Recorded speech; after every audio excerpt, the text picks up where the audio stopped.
Everyone, मैं अंजू मिश्रा अपनी पूरी टीम लर्नर क्योर की तरफ से आप सबका स्वागत करती हूँ और उम्मीद करती हूँ कि आप सभी स्वस्थ होंगे, मस्त होंगे और व्यस्त होंगे। लेकिन उसी व्यस्त लाइफ में से थोड़ा सा टाइम निकालकर यदि आपको हमारी वीडियोस पसंद आती है तो प्लीज आप हमारे चैनल को सब्सक्राइब करें, वीडियो को लाइक करें, शेयर करें, कमेंट करें और हाँ, बेल आइकन को टच करना बिल्कुल ना भूलें ताकि जब भी हमारी कोई नई वीडियो आए तो उसका नोटिफिकेशन आपको टाइम से मिलता रहे। सन 2024 का शारदीय नवरात्रि कब से है, ये सवाल आप सबके मन में आ रहा होगा। और कलश स्थापना का शुभ मुहूर्त क्या है और इसको करने की विधि क्या है। तो जैसा कि आप सभी जानते हैं कि नवरात्रि आ रहे हैं, तो माँ दुर्गा की असीम अनुकंपा और आशीर्वाद आप सब पर और आप सबके परिवार पर बनी रहे, इसी कामना के साथ चलिए आज की वीडियो में शुरू करती हूँ। अश्विन मास की अमावस्या पर श्राद्ध पक्ष का अंत हो जाता है और अश्विन मास के शुक्ल पक्ष की प्रतिपदा से नवरात्र का शुभ आरंभ होता है। सन 2024 शारदीय नवरात्रि कब से शुरू हो रहे हैं, तो 2024 का शारदीय नवरात्रि 3 अक्टूबर दिन गुरुवार से शुरू हो रहा है। नवरात्रों में हम जो कलश स्थापना करते हैं या उसे घट स्थापना भी कहते हैं, उसको करने का शुभ मुहूर्त क्या है और ये घट स्थापना नवरात्रों के पहले दिन किया जाता है।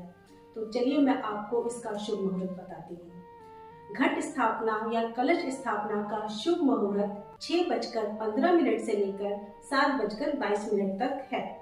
लेकिन यदि आप इस मुहूर्त में घट स्थापना या कलश स्थापना किसी भी कारण से नहीं कर पाते हैं तो अभिजीत मुहूर्त जो कि 11:46 से लेकर 12:33 तक है, आप उसमें भी घट स्थापना कर सकते हैं।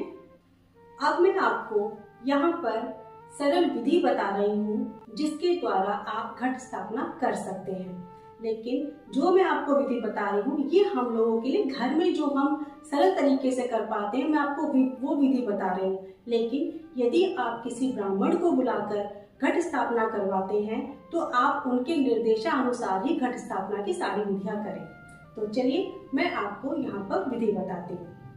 सबसे पहले आपको क्या करना है, एक चौकी लेनी है या आपके घर में पूजा घर है तो वहां पर गंगा जल का छिड़काव करके आप उस जगह को शुद्ध कर दीजिए। इसके बाद आप एक पीला या लाल रंग का वस्त्र उस पर बिछा दीजिए। बिछाने के बाद आप दुर्गा जी की प्रतिमा या मूर्ति को वहां पर स्थापित कीजिए। इसके बाद आपको एक लोटा लेना है और लोटे के ऊपर रोली या कलावा जिसे कहते हैं मोली, आप उसको बांध दीजिए और कुमकुम से आप उसके ऊपर स्वास्तिक का चित्र बनाइए। उसको बनाने के बाद आप उसके अंदर पहले गंगा जल थोड़ा सा डालिए और इसके बाद उसको शुद्ध जल से भर दीजिए।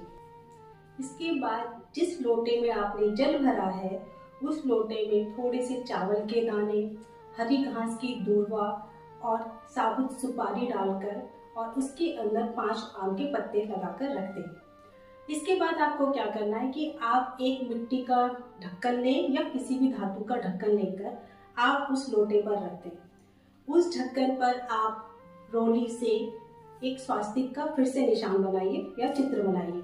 बनाने के बाद आप उस पे एक मुट्ठी चावल की फिर ढेरी रख दीजिए।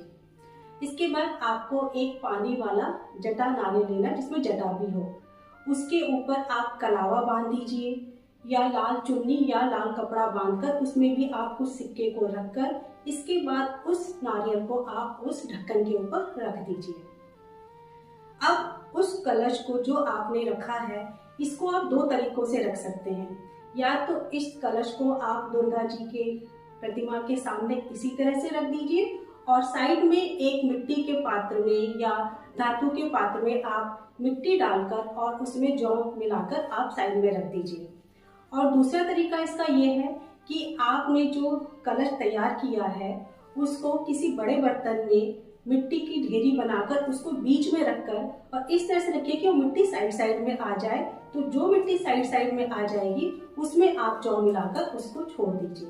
तो ये थी घट स्थापना की विधि। यदि आपको हमारी वीडियो पसंद आए तो प्लीज आप हमारी वीडियो को लाइक कीजिएगा, सब्सक्राइब कीजिएगा। मैं आपसे बहुत जल्दी एक नेक्स्ट वीडियो के साथ मिलूंगी। तब तक आप लोग अपना ध्यान रखिएगा, खुश रहिएगा। धन्यवाद।